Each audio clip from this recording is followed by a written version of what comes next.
We need to be reminded over and over again that the gospel that Jesus proclaimed was not about getting people to heaven, but getting heaven to the people.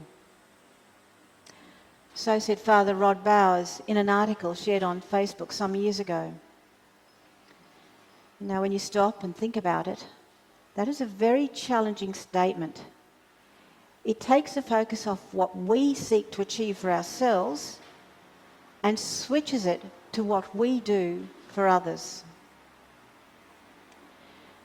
A common thread running through all our readings this morning is this: how do people live their lives? Take Isaiah. The people fast, hoping to impress God, complain when it doesn't work, and fail to see their mistreatment of others. The psalm suggests that those who really revere God are those motivated not by fear of punishment or even a sense of duty, but rather by joy in the imitation of God. The reading from Corinthians speaks of things beyond our seeing, things beyond our hearing, things beyond our imagining, all prepared by God for those who love him.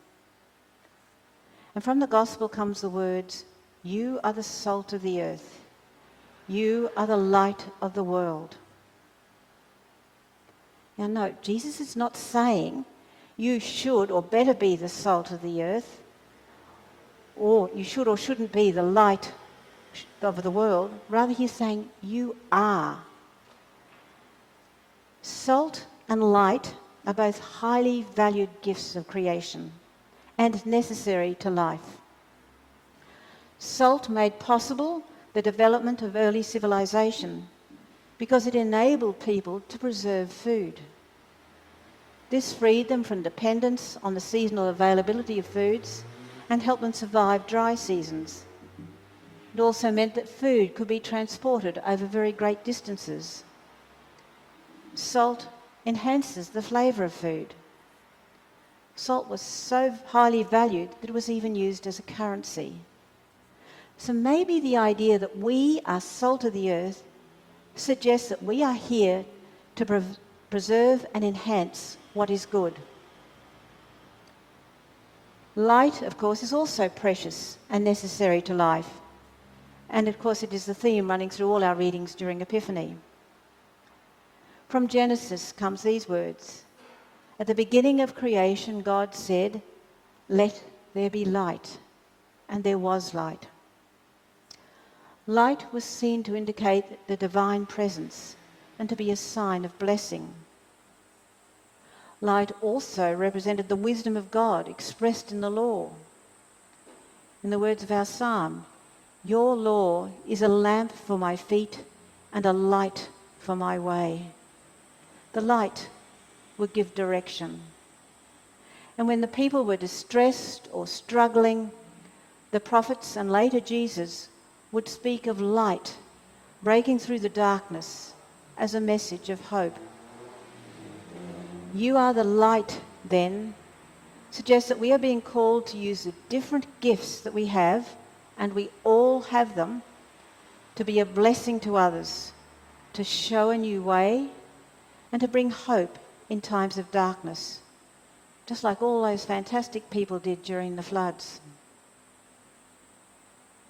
Desmond Tutu once said, "We are made for goodness. We are made for love. We are made for friendliness. We are made for togetherness. We are made for all the beautiful things that you and I know. We are made to tell the world that there are no outsiders. All are welcome. Black, white, red, yellow, rich, poor, educated, not educated, male, female, gay, straight, all.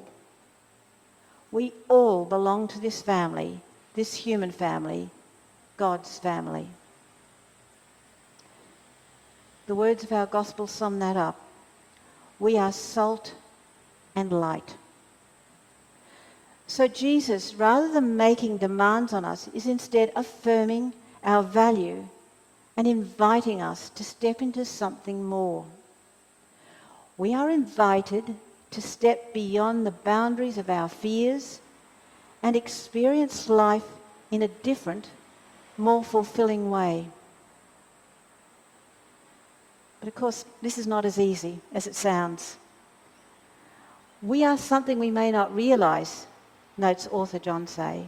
We are a potential that may not be actualised, a gift that may not be developed. We have a high calling that may not be heeded. And perhaps that is what Jesus was thinking about when he spoke of salt losing its flavour. Our God-given potential may go unrealised.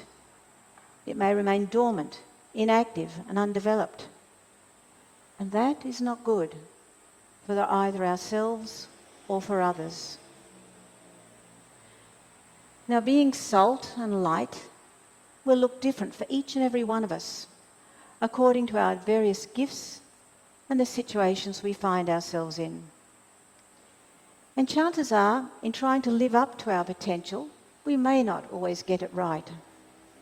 We may have to try and fail, experiment and be creative before we discover the right ways to go. After all, look at what Paul said. I came to you in weakness and in fear and in much trembling. As someone noted, the plain fact is the planet does not need more successful people. But it does desperately need more peacemakers, healers, restorers, storytellers, and lovers of every kind. It needs people who live well in their places. So let me give you an example. Just last night, I heard this inspiring story on the news. 3 years ago, 4 young cousins on their way to get an ice cream were killed by a driver under the influence of alcohol and drugs. Their family have not only forgiven the driver, but have also organised an I Forgive Day. They have set up a foundation whose aim is to increase community awareness of the power of forgiveness to transform human relationships. And they want every 1st of February to be a day of love and celebration, family and forgiveness. As a children's father said, I am still grieving, but it would have been a lot worse if my shoulders were heavy with revenge and bitterness. Now I understand the whole spirituality of forgiveness because I am living it. Anthony Albanese summed it up this way. Instead of raging at the injustice of their loss, they found the strength, the courage, and above all, the humanity to choose the path of grace.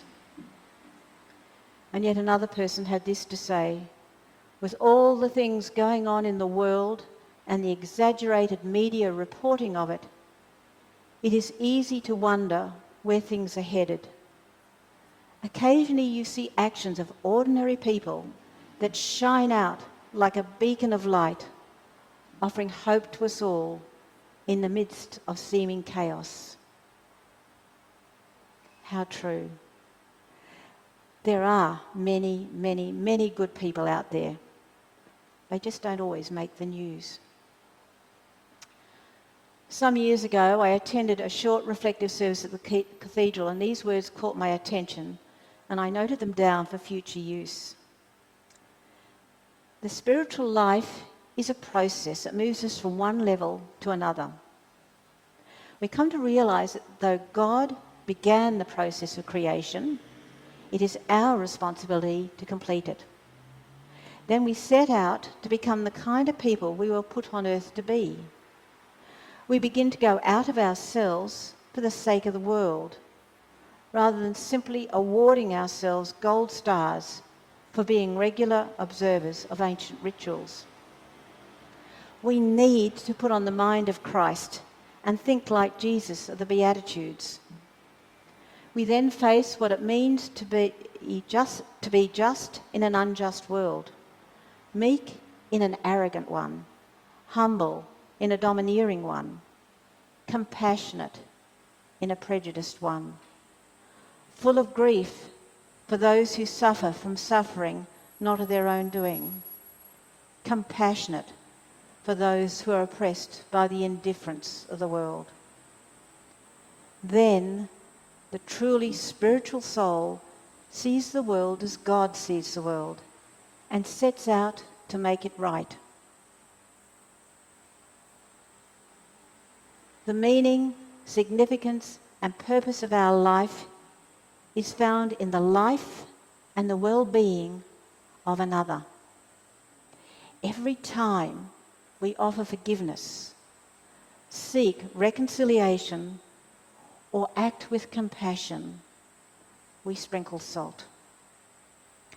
Every time we speak a word of hope, work for justice, or do for another what we would have them do for us, our light pushes back the darkness. We show a different way. We bring heaven to earth. Amen.